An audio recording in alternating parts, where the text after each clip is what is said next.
Ben arabayı da benim arabam olduğunu bilseyken öyle yaptım. Ben şakanını kullanmıştım. Su kasma.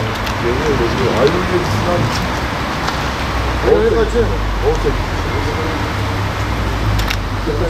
Arabayı aldığı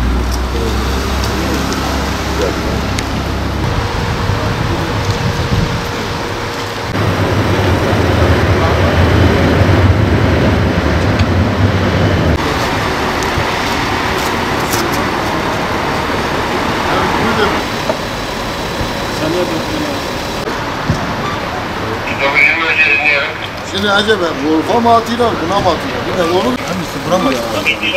İyi var.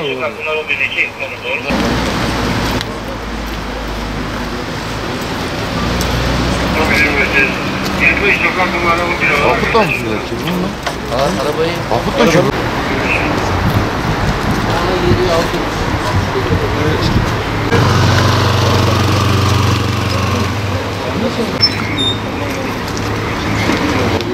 Ahmet bak. Yok.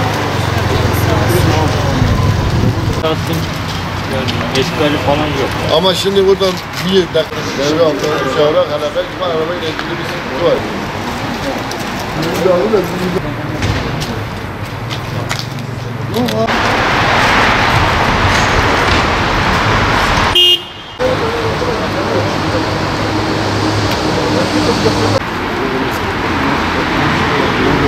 Kendi ben aradım. Biz aradık.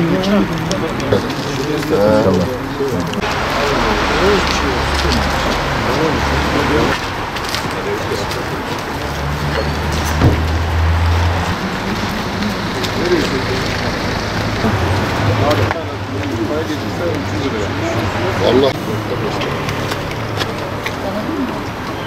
Çekici. Bu adam çağırıyor.